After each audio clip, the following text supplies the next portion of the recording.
we all know him so well, we respect him, and he has many basic publications regarding from India. And whenever we want to search something, what is happening in Indian cinema, whether it's epidemiology, whether it's polycystic ovaries, and a lot of subjects, we come across his publication.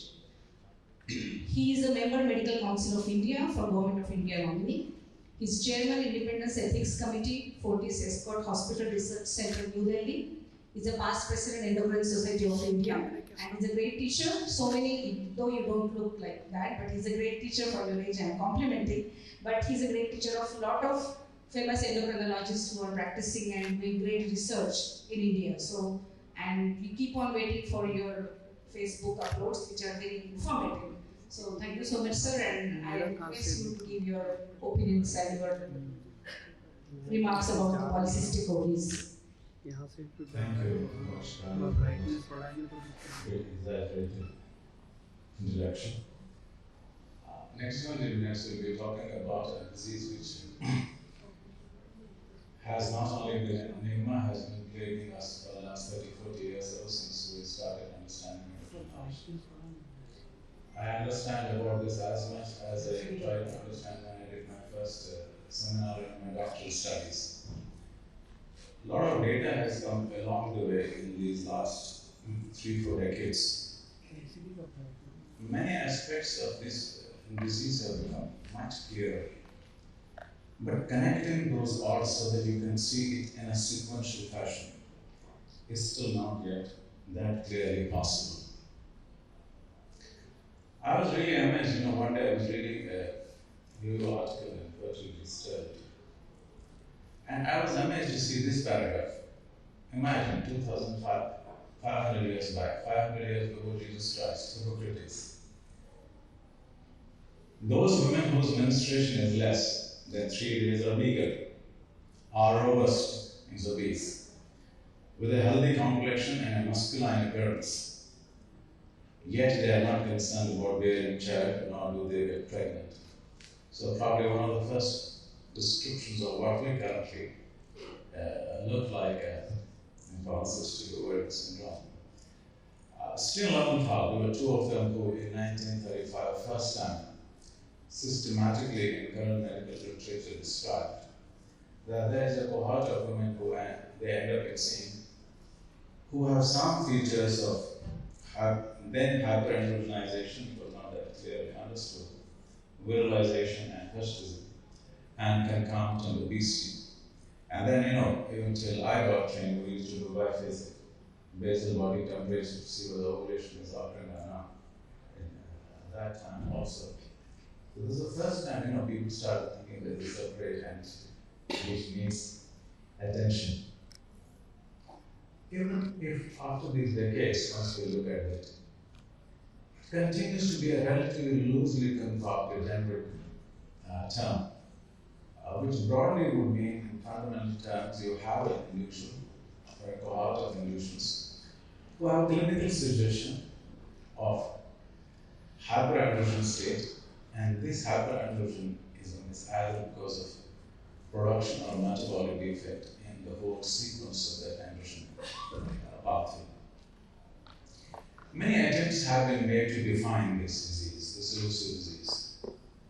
One of the first was made by IDEC long back in 1990. And then another organized attempt was made by a group of reproductive endocrinologists in the later part of the 90s. And 2003 they met in Rotterdam, Dutch state. And then they tried to make concise, when do we say a person has a polycystic ovaries? NIH group in 1990 said you have some clinical suggestion of hyperandrogenization. You have a suggestion of either anovulation or oligoovulation, that either no ovulation is occurring or ovulation is relatively rare. Then think of a polycystic ovarian syndrome. And Rotterdam group added that if you have any one of these two, and third they ended, you have, because by then ultrasonography had become quite a norm globally. If you have a suggestion of polycystic ovarian syndrome, and you either have a suggestion of hyperandrogenism, clinically virilization, acne, hirsutism, or you have suggestion of annulation, any two of these three should make you suspect that somebody has polycystic ovarian syndrome. But it was all along paramount to make sure that you are not missing a case of Cushing's syndrome, you are not missing a case of hyperprolactinemia, and for a long time, I must tell you, hypothyroidism. Today, you won't believe it. I still remember in 1985, papers getting published in the most prestigious journal, Fertile Still, that polycystic ovarian is operated, resection done, then found out the person has primary hypothyroidism. Hordes of papers published. And we have seen in our own clinical practice when the iron deficiency was so rampant and hypothyroidism. Now we see the debate of TSH of 7, 8, and 10. So this time, where TSH of more than 150, TSH of more than 100, TSH of more than 1,000. We have done so many estimations where I was aghast looking at people in my younger days. Hypothyroidism TSH more than 100, we would dilute it 10 times. So suddenly it's more than 1,000. We have rediluted it, So, and in that sort of a scenario, you see that always getting polycystic. In the current scenario, may not be able to. And then there was a global society, Androgen Access Society, which gave their own recommendations and literally going by the NIH's classification only. Just look at it. This is why we got trained. This came in New York Times, doing an analysis of how much studies are getting published in polycystic ovarian syndrome. It's the topper in the last 3 decades. And it is currently being believed to be the most common, most anemic, most dangerous endocrine disease in women. And I'll tell you in the next 2 minutes how. Now, there have been many criteria used to estimate the load of this disease.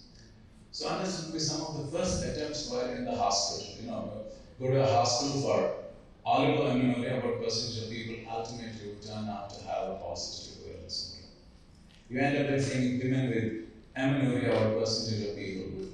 But obviously, that percentage would be relatively prejudiced one. Community studies were not available. But there are many studies now available, which are showing if you use Rotterdam criteria, 15 to 20% people, women in reproductive age group would qualify for a diagnosis of polycystic ovarian syndrome.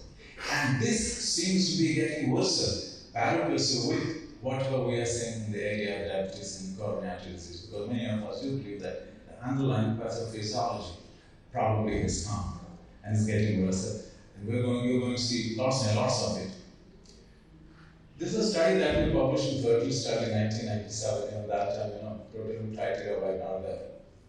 And we had presumed many times what the criteria should be. Exactly what later came to be known as protein criteria, what later came to be known as AS criteria.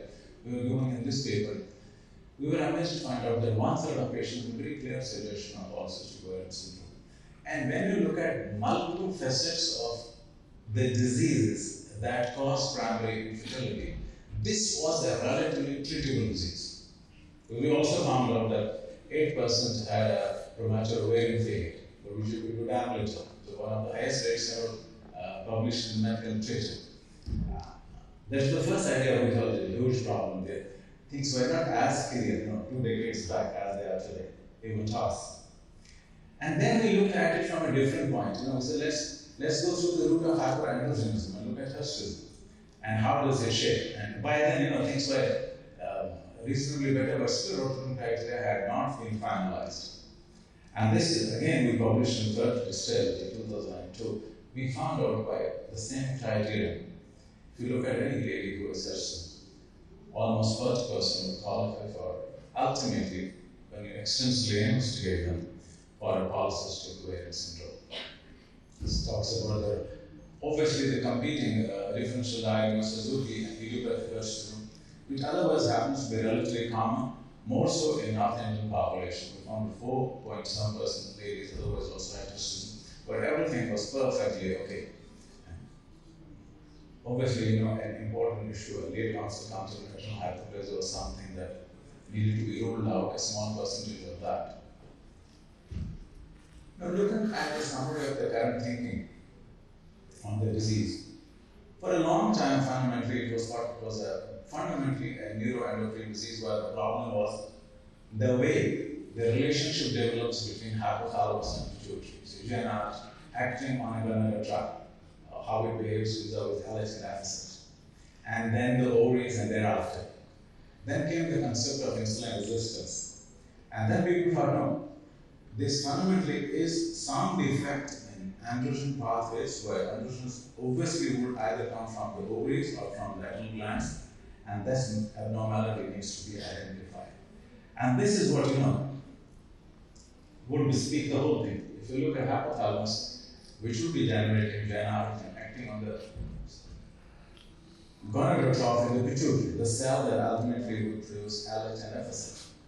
There is a hyper response of these cells to LHRH or GnRH. If you normally give an X amount of this GnRH, the LH FSH increase will be 3 to 5 fold. And here certainly you find 8 fold, 10 fold, very high. So what are those factors that increase the sensitivity? We do not understand. In fact, just last month, a paper was presented in American Association of Clinical Endocrinology, where they found out that in one quarter of individuals, they have a GnRH antibody, which is stimulatory in nature on gonadotrophs. Is exactly something like what we see in Graves' disease. You have a TSH receptor antibody and acts on that and stimulates. And I'm sure we're going to listen a lot on that area quite a bit. And this, when this is the crystallization of the current thought, and look at it what Skin Lowenthal said. Bilateral ovarian syndrome is most probably a result of some hormonal stimulation, very likely to be originating from anterior pituitary. It's okay? Yeah. Coming from the anterior pituitary. So imagine, the paper published in 1933. Biopsies were not that clear yet. And then in 1957, Keel found out that there is an LH axis. And yet, ultimately, once radioimmunoassay was found yes, there is an excess of LH in that. Again, doing the same thing. The core issue in polycystic ovarian syndrome is the central to this thing is hyperandrogenism. And this hyperandrogenism, even in the initial stage, as I said earlier, in a normal big cohort of these women only would come either from the ovaries or from the adrenal glands. Now, two most important androgens that have been found to be abnormal are aldosterone and testosterone, which predominantly come from ovaries. So for a long time, I still remember there used to be huge papers in 1980s. What is the actual origin of these androgens, which actually are increased in patients with polycystic ovarian syndrome? Just a small drop in sex hormone binding protein would end up just increasing from free testosterone from 1% to 2%, and this will change the whole scenario in evolution. Now just look at it, half a minute. If you theoretically believe that whatever concept all of us have about insulin resistance, we've been talking about it a lot, wherever it originates from, either because of whatever is happening to the receptor or whatever abnormalities have been propounded at the post-receptor level, or defects in tyrosine, should be a post-receptor activity, or antibodies to those receptors. It has been repeatedly shown whenever there is hyperinsulinemia, depending on the level of this hyperinsulinemia, hepatic production of sex hormone binding protein goes down. And also, IFG binding protein goes down. So their free fractions go up, right? And when you have a free fraction of this testosterone up, you have all those clinical manifestations of hyperandrogenism like acne, virilization, hirsutism of different grades depending on that severity. And when IFG goes up, this has been shown to cause ovarian hyperstimulation and the so-called hypertrichosis.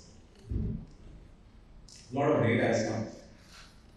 Today, we might believe that one of the central components of polycystic ovarian disease is insulin resistance, but by no means is this the cause, the only cause.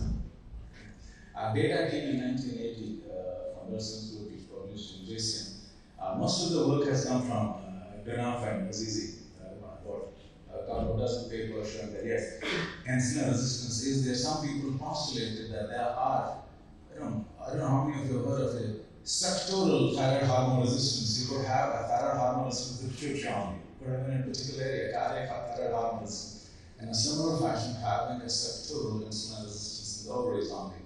And we are almost there, but not there. One fine day, we already have a nature's model of insulin resistance in the form of type 2 diabetes and sadly young ladies who couldn't know by then that abdomen had already set in. We started getting individuals at 20, 22 with type 1 diabetes and being on follow for a long time on those metformins and all that. So just let me have a look at the cohort of youngsters. What is the prevalence of ultrasonographic prostituting? And just look at their hormones. We found out it was twice common in the general population. I'll not get into that. Many things that we postulate there, including metabolic things. For a long time now, it has been seen that it's not only not a matter of virilization, not a matter of cosmetics, not a matter of fertility alone, procreation. It's a matter of health of these women. Because they have central adiposity, so they have insulin resistance, so they have dyslipidemia. All the consequences of that will follow over a period of time. And you can imagine, papers getting published even. But I think in the last month only 20 papers have been published. So you can imagine. Again, this is an awesome paper. If you look at the gradient insulin resistance and then look at the morphology of the ovaries, worse the insulin resistance, more athletic the ovaries would be, more premature the follicles would be. So thereby again saying that yes, there is something happening there which needs to be understood. Again, a barrage of obviously 20 minutes are too short to. Do I have a few minutes? Huh? Yes. No. So a lot of other hormones have been, because I thought I read a bell, so I don't want to imbalance. Estradiol and huge data on follistatin and metastatin, but anecdotal papers, not translating papers, not in continuity.